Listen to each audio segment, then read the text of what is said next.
¿Están listos? Sí. Nos comentamos tantito guardando silencio, porfa. No, nos regala cuenta su nombre y su representación, por favor. Berzaín Miranda Borrás, presidente de la Alianza del Autotransporte Organizado en el estado de Chiapas y presidente honorífico vitalicio del Movimiento Nacional de Transporte en general. Conta, pues ya prácticamente hay una nueva imagen en la Secretaría de Transporte. ¿Qué se esperaría ya con este nuevo inicio de año? Bueno, en principio debo empezar por reconocer la visión que tuvo el señor gobernador de poner como titular de la Secretaría de Movilidad y Transporte a una dama, porque pues es la etapa en donde las mujeres están sobresaliendo y que están haciendo pues, un excelente papel. Y una vez reconociendo ahí la visión del señor gobernador, compartir con ustedes que ya tuve la oportunidad de tener ya varias reuniones con ella, a grado tal que incluso hemos estado trabajando hasta los fines de semana, sábados y domingos. Hemos estado con ella recorriendo parte del estado donde está escuchando de viva voz de las y los transportistas las demandas, los justos reclamos y, por qué no decirlo, también las denuncias de todas las vejaciones de que fueron objeto muchos compañeros transportistas en la mayor parte del estado. Viene con una nueva visión, con una enorme sensibilidad y, como bien lo ha dicho ella también, ella no conoce de transporte, pero no se requiere de tener mucha experiencia en materia de transporte cuando hay una ley, cuando hay algo que regula la actividad. Y como también hemos coincidido, el sentido común. Entonces tiene esa visión desde el momento en que tiene el acercamiento con las y los compañeros transportistas, pues se ve que el deseo es claro de hacer las cosas lo mejor posible. Incluso en el recorrido que hemos estado haciendo en el interior del estado, a raíz de la plática que tuvo con el señor gobernador y producto de las primeras propuestas que recibió de los transportistas, es de que se reforme la ley de transporte, no solo pensando en bien de los transportistas, sino en bien de la ciudadanía, en bien de la población usuaria. Trae una visión muy clara también de los conceptos de a lo que se refiere precisamente la ley de seguridad de movilidad y seguridad vial. Lo tiene muy claro ella. Afortunadamente participó en algunos de los foros nacionales que se hicieron cuando se tuvo la iniciativa de hacer esta nueva ley en el país. Entonces, estamos satisfechos con la atención que está teniendo. Eso es en el ámbito local. En el ámbito nacional, permítanme comentarles de que el día 9 y 10 de este mes, en esta misma semana, llevaremos a cabo el cambio del Consejo Directivo Nacional del Movimiento Nacional de Transporte en general, en donde se queda uno de mis vicepresidentes, uno de las personas que mayor esfuerzo ha demostrado en este caminar, y se lleva a cabo el cambio del Consejo Directivo, y posiblemente en 2 o 3 meses más se realice también el cambio del Consejo Directivo Nacional de la Confederación Nacional de Transporte Urbano y Suburbano, de la cual el servidor de ustedes es vicepresidente actualmente de la Confederación.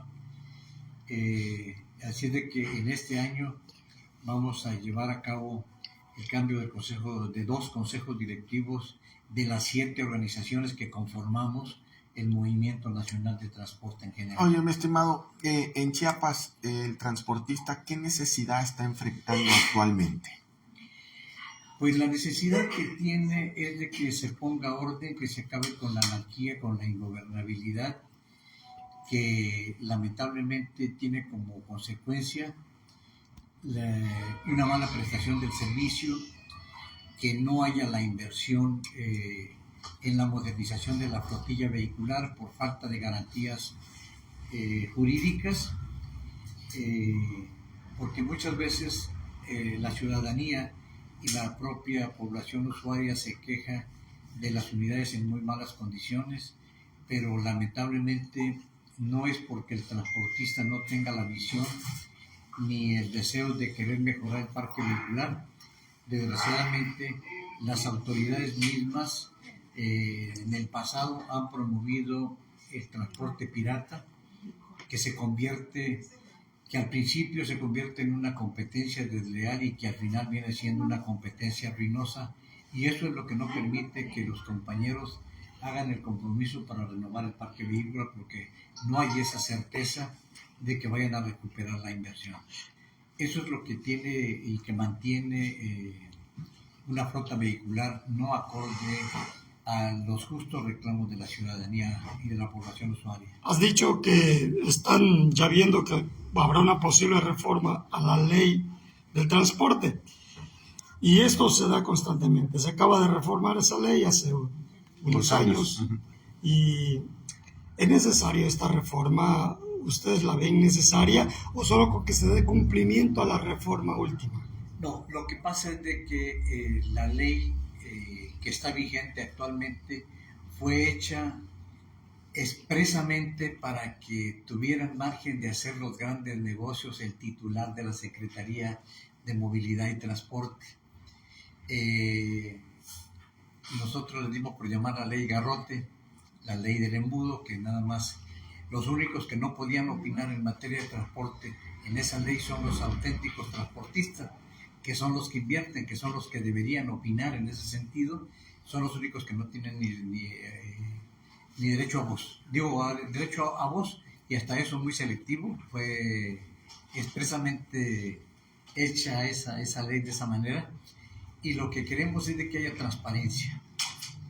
Al hacerlo de manera transparente, como se hacía anteriormente a través de los consejos consultivos, en donde se hacía en lugares abiertos, en donde el solicitante pasaba y acreditaba ser un verdadero trabajador del volante, no un funcionario público como se dio en los últimos concesionamientos, que prácticamente fueron beneficiados. El 80% de lo que se dio con Aquiles Espinosa, el 80% fueron de funcionarios públicos o de la iniciativa privada que tuvo recursos para sobornar a los funcionarios públicos, y una mínima parte para el verdadero trabajador del volante.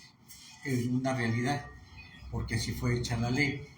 Al menos cuando se vino el cambio cuando renuncia Aquiles Espinosa, las cosas se transparentaron un poquito más.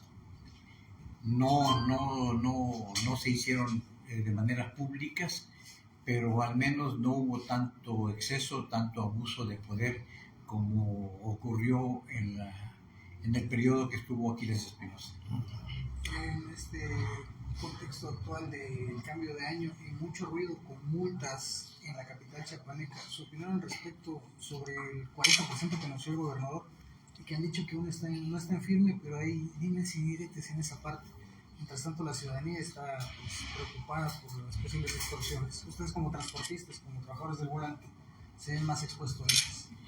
Bueno, yo creo que de hecho las medidas que se han adoptado no son del todo mal, porque no estamos acostumbrados a respetar el reglamento, a respetar las leyes, y eso mismo induce a cometer y a elevar el índice de accidentes. Entonces, yo creo que si es en materia para que estemos en orden, trabajemos y respetemos las leyes, pues yo estoy de acuerdo. Sencillamente con que no las violemos y no seremos objetos de las sanciones. Pero también debo recalcar, hay exceso y abuso en algunos agentes de tránsito que con un mínimo detalle entonces que no se están aplicando los criterios. En eso sí estamos en desacuerdo totalmente, porque entonces está sirviendo de pretexto para recaudar. Entonces ahí sí, no, yo estoy de acuerdo con que se aplique la ley, pero que también se apliquen los criterios. Hay personas que nos ha tocado ver que nada más porque descienden para recoger algún objeto en algún negocio y de inmediato son infraccionados cuando se supone que es inmediato, es momentáneo. En esos casos yo creo que debería haber tolerancia, ¿no? En ese sentido, las mismas autoridades han señalado que más del 70% de las multas de las boletas de infracción que expiden los agentes de tránsito son discrecionales, que quiere decir que ellos interpretan el reglamento y deciden cuándo sancionar. Son por estos parabrisas que están, ¿cómo se llama? Rotos o polarizados, por temas así, no son cosas que verdaderamente pongan en riesgo a la población en la circulación vial. En esos casos es en donde estamos en desacuerdos, porque precisamente es ahí donde no se aplican los criterios, la tolerancia, porque también creo yo que como ciudadanos tenemos el derecho de que en primera instancia nos aperciban. Y si nos aperciben y si reincidimos, yo creo que ahí podrían llevar una estadística, deben llevar una base de datos de quienes, incluso nosotros hemos propuesto y estamos de acuerdo en que hasta se levanten las licencias de aquellos que son reincidentes, sobre todo en accidentes. Por ello precisamente nosotros hemos dicho, y uno de los reclamos que tenemos en contra de las empresas de aplicaciones tecnológicas que operan sin concesión, están en esa libertad. No es lo mismo el transportista que está legal, que está en una base de datos, que si comete algún ilícito, comete algún accidente, pues de inmediato se sabrá quién es el titular de la concesión, quién es el propietario y obviamente quién es el operador. Pero en el caso, por ejemplo, de las empresas de aplicaciones tecnológicas, nunca se sabe, porque el único que tiene el control son las empresas. Y lo peor, que es una fuga de divisas, por si ustedes no lo habían detectado de esa manera, porque se llevan entre el 25 y el 30% de cada servicio que presta un ciudadano que tiene su propio vehículo. Se llevan el 25 o el 30% sin invertir en un solo tornillo en México. Y se llevan ahí hay fuga de recursos, porque se llevan ese dinero a países fiscales y que no quedan ni siquiera en nuestro querido país, México. Don Berzaín, en diciembre del año pasado se supone que terminaron de repartirse las concesiones. ¿Esperaría uno en consecuencia que ya no se permita el tema del pirataje? ¿Solicitaría usted que se reactiven estos operativos justo para ir poniendo orden en esa parte también? Es parte de los temas que hemos platicado con la actual titular, en donde nosotros estamos de acuerdo a cumplir con las normas, siempre y cuando la autoridad cumpla con sus obligaciones de hacer valer la ley. Eso es parte de los compromisos que tenemos y del cual nos sometemos totalmente a las reglas. Y estamos en la mejor disposición. Incluso hemos hablado de la posibilidad que en Tuxtla Gutiérrez se realice un verdadero reordenamiento de rutas de transporte urbano, con el propósito de ayudar a la población usuaria, porque muchas veces tienen que utilizar 2 o 3 rutas para llegar a su destino, y con ello implica no solo pérdida de tiempo para el usuario, sino que también es un duro golpe al bolsillo de la población usuaria. Nosotros estamos conscientes de ello y estamos en la mejor disposición de colaborar. ¿Y cómo se tomó la medida? Hay la buena disposición de parte de ella, de que se retome.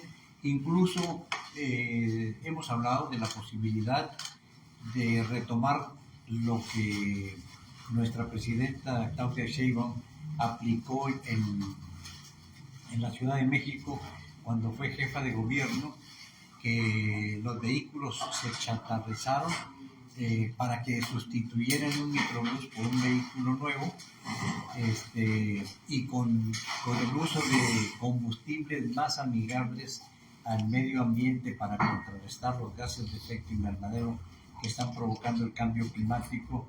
Vamos a retomar esos temas, incluso la posibilidad también deber de poder aplicar e implementar flotillas de vehículos eléctricos. Eléctricos y autobuses para ir haciendo... Ajá, es correcto.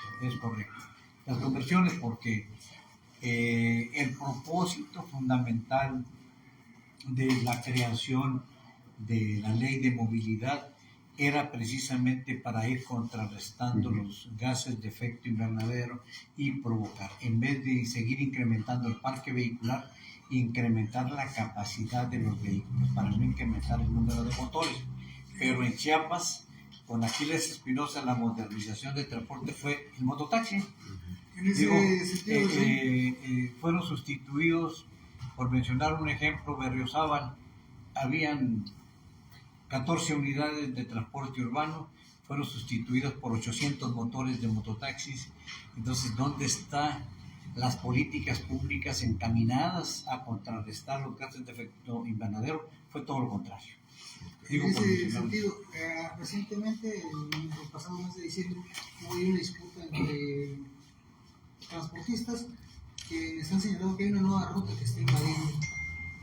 Estas nuevas rutas que están saliendo sin la concesión, ¿cómo lo ven ustedes? ¿Se deberían de integrar a las rutas ya existentes o ya no debería de haber más de estos vehículos, de estas urbanas? Es que eso era parte de lo que yo comentaba al principio, que de la autoridad depende que el servicio se mejore, porque nosotros no nos negamos a que se tracen nuevas rutas para beneficiar a la población.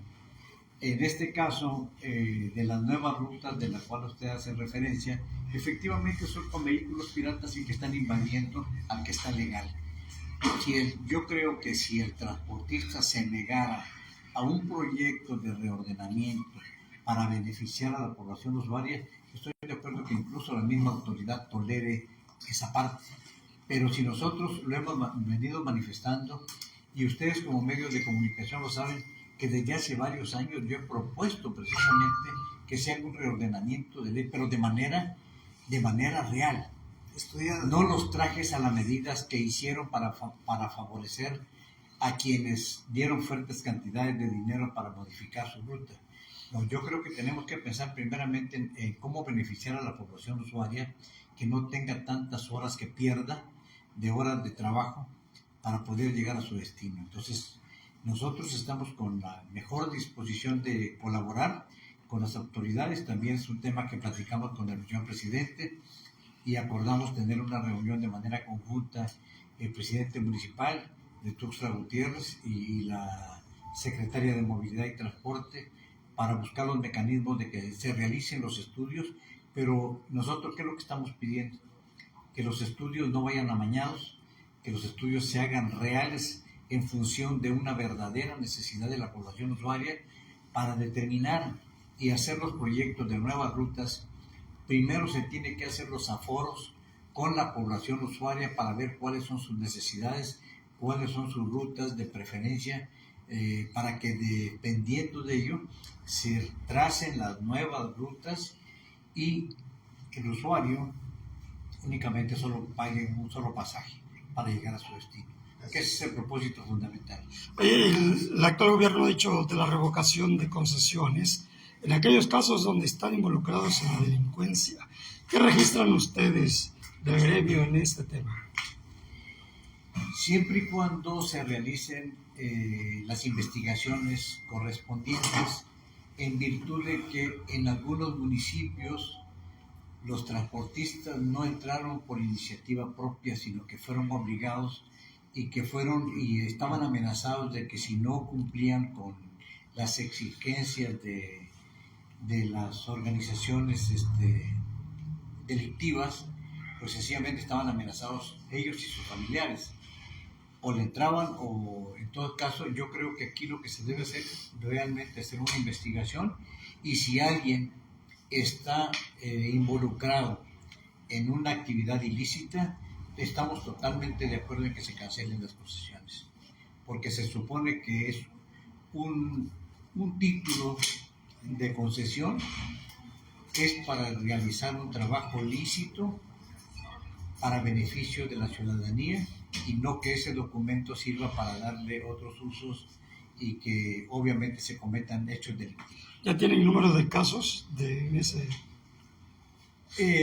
Bueno, son temas en los cuales son muy complicados poderse involucrar.